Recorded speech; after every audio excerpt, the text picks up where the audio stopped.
Metro Exodus is beautiful. Metro is a series I'm quite familiar with and probably should have brought up previously on this channel.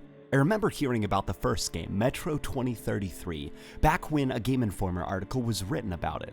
Seeing as I'm Russian, and at the time I was quite obsessed with the post-apocalyptic genre, I was super into what the article was selling me on. World War III completely destroys the planet, and all the surviving residents of Moskva have to hide in the metro systems to survive, and it's like a Russian take on Fallout. It's really cool, the universe. Upon finding out that the game was based on a best-selling Russian novel, I had my mother order it for me. I spent the summer going to the pool and reading Metro 2033 whenever it was break. It was quite a long book and a bit awkward in its pacing, but the world of the Metro completely enveloped me. I was obsessed with the book for a while and was practically frothing at the mouth for the game's release. Why was this game taking so long to reach its release day? I don't recall exactly when I received it, but I do remember when my mom finally gave me the game and told me to enjoy. I spent days playing it in the basement where I was sleeping temporarily as my visiting sister used the bedroom upstairs. The game was unbelievable. The graphics were fantastic for an Xbox 360 game. The sound, the atmosphere, it was all so beautiful. So beautiful, in fact, that I don't mind how the game renamed a lot of characters and things that were probably honestly changed for American audiences. From what I understand, the main character's name, Artyom, isn't the most common name in Russia, and in the book he was depicted as being kind of socially awkward and curious about the world around him, almost to a fault. So young Tarasik and Artyom clearly had a lot in common. Anyways, that's how I feel about the Metro series. Despite never playing Last Light, yes, it's a crime.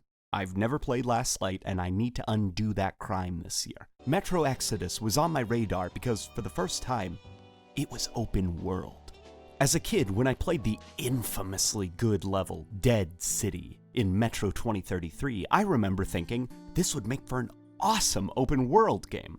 But now as an adult, open world has me a bit more jaded than usual. After years of Ubisoftian design philosophies poisoning and sapping out all the creativity of games that I might have enjoyed if they weren't just so Ubisoftian and samey, Metro Exodus had me worried. The series is kind of notorious for not being very handholdy, to the point that the developers and fans take pride in its balancing of the game on the hardest difficulty, Ranger mode. Exodus was going open world.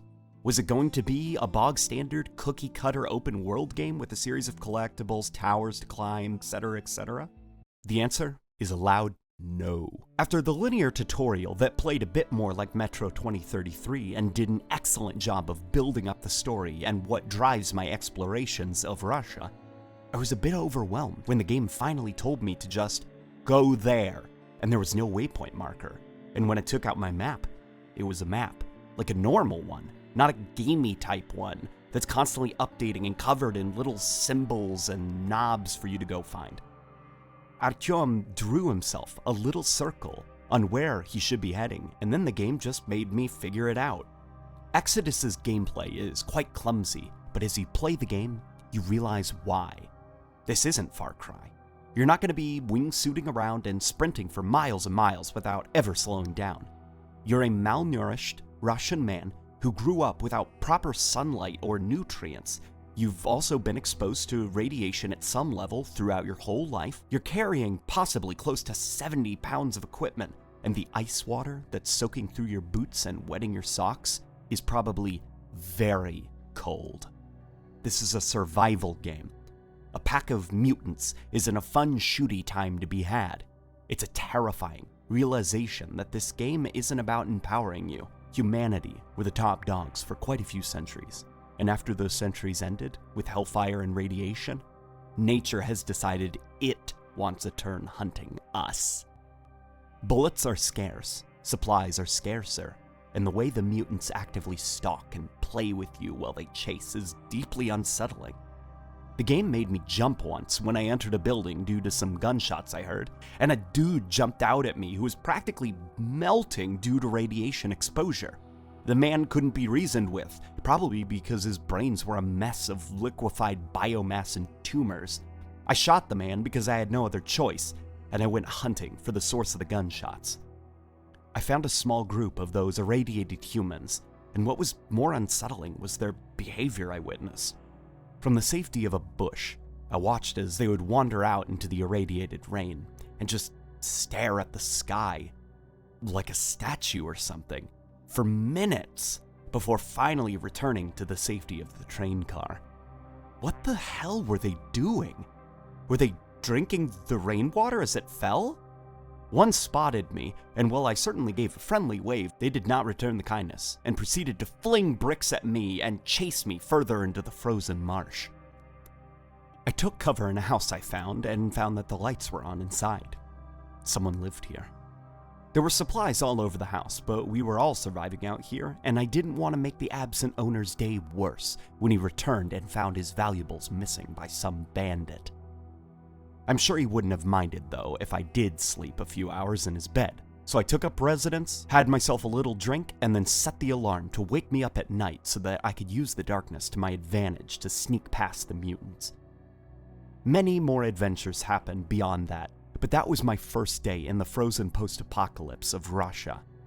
Apparently, there are many different biomes as you travel further and further out into Russia, and I can't wait to see the way nature has reclaimed the land that we nuked.